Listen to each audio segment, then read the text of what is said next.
Ada seorang syekh cerita dalam salah satu ceramahnya, cerita tentang seorang dokter perempuan di sana, di Arab sana. Ada seorang anak lelaki bawa ibunya masuk ke dokter ini, subhanallah. Ibunya ini gila. Anak-anak muda, belum nikah, dia bawa ibu. Nanti ibunya tersenyum sendiri, ketawa sendiri. Masuk ke ruang dokter itu, mejanya dokter diputerin sama ibunya. Anaknya minta maaf, ya dok, kata dia, sekali-kali nanti ngeliat di televisi dokter itu ada gambarnya Ka'bah. Ibunya ngomong, nak, kau bukan nak ngomong, kamu bohong Mat, kau bohong sama ibu. Katanya mau dibawa umroh ibu, kata dia. Nanti diludahin anaknya, digigit anaknya, nanti kerudungnya ibunya terbuka, dipasangin lagi.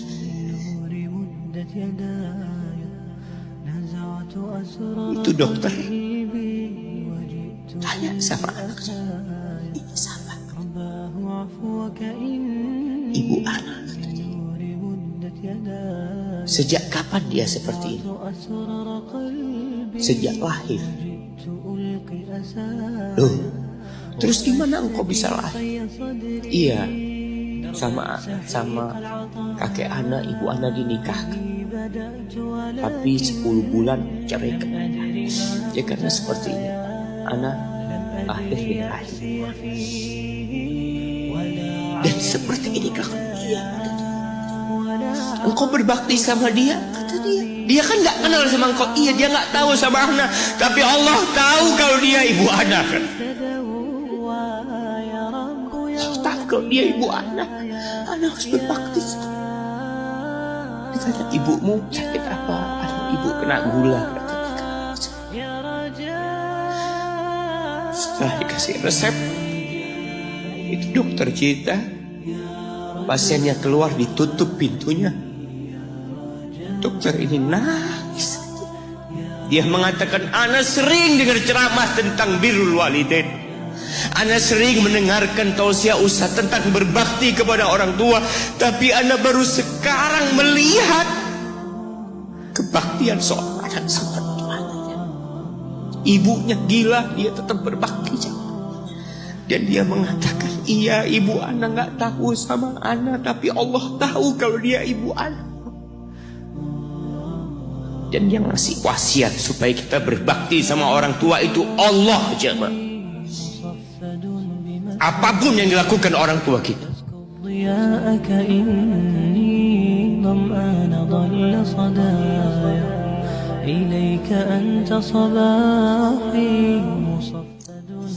Apalagi ibu.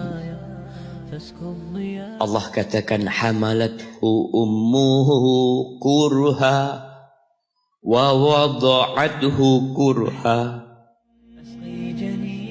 Ibu kita, hamil kita itu dalam kondisi yang sulit.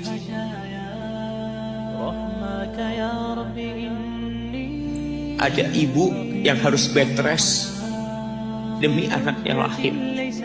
Demi kita lahir, ibu kita itu bed rest. Capek dikit keluar darah. Ada yang harus hamil kita dalam kondisi dia ditinggal sama suami. Dia harus cari nafkah sendiri. Ada yang harus muntah-muntah demi kita. Allah. Lalu kita berdiri buat ibu kita, capek. Diceritakan seorang, ya kita semua tahu ceritanya, tentang 3 orang yang masuk ke dalam gua. Kemudian gua itu tertutup dengan batu yang menggelinding. Lalu mereka bertawasul dengan amal soleh mereka.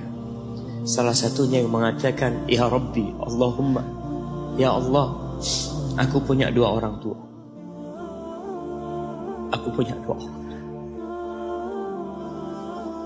Yang aku senantiasa memberikan susu kepada keduanya sebelum keluarga yang lain minum susu. Dia sudah menikah, dia punya istri, punya anak. Pada suatu hari, ya Allah, aku kejauhan cari rumput, sehingga aku balik dalam kondisi orang tua sudah tidur. Maka aku pereskan susu buat keduanya, ya Allah. Allah tahu, tapi dia mau cerita sama Allah. Dia ingin tawasul dengan amal soleh dia. Lalu aku taruh di wadah. Aku datang ke bapak ibuku, mereka tidur. Maka aku berdiri di hadapan kedua. Jamaah, bukankah bisa dia taruh di sebelah meja ibunya susu itu? Dia ambilkan meja, taruh di sana, dia bisa tidur. Dia sudah berbakti sama orang tuanya dengan seperti itu. Tapi anak ini tidak.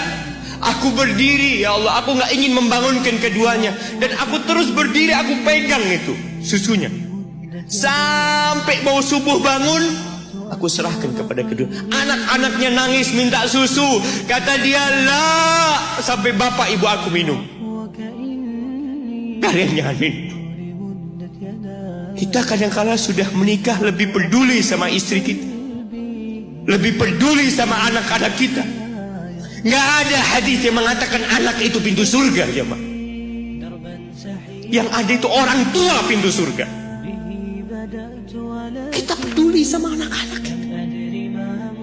Beli oleh-oleh buat istrinya. Ditelepon istrinya mau apa, kepingin apa. Pernahkah engkau telepon ibumu? Tanya, Umi kepingin apa, Umi? Ana lagi dalam perjalanan, Umi. Jamaah, itu anak, Masya Allah, dia berdiri. Kenapa dia kuat, jamaah? Karena dia tahu Allah yang nyuruh dia berbakti. Mungkin tidak ada yang melihat berdirinya dia, tapi Nabi ceritakan berdirinya dia. Dari malam jamaah sampai pagi, berapa jam dia ingat, ibuku hamil aku 9 bulan. Capek. Ana semakin tahu dengan tugas besar seorang ibu dan pengorbanan seorang ibu setelah Ana menikah. Setelah Ana tahu bagaimana istri Ana hamil, ketika dia harus tidur gak enak, makan muntah aja, Ana melihat istri Ana sampai lemes dia. Ana ingat begini ibu Ana hamil. Lalu kita lupa, jemaah. Kita sok sukses, mungkin engkau lebih sukses dari orang tua. Tapi kalau nggak ada bapak ibu, engkau nggak akan pernah lahir di muka. Allah ceritakan ibunya hamil dia. Wa wada'athu kurha, dan melahirkannya dalam kondisi sulit. Kadangkala perut ibu kita itu disobek demi kita keluar dari perut ibu kita. Antum meninggalkan luka di ibu, itu dijahit. Kalau antum anak ketiga, Allahu Akbar, berapa kali dibelah perut ibu kita aja. Tubuhnya jadi jelek gara-gara kita. Tapi dia gak peduli, yang penting antum lahir dengan selamat. Kalau ibu kita dikasih pilihan, ini gak bisa diselamatkan, salah satunya akan meninggal. Kira-kira apa kata ibu antum? Iya, gak apa-apa dok, selamatkan bayinya dok. Gak apa-apa dok, biar dia lahir dok. Subhanallah.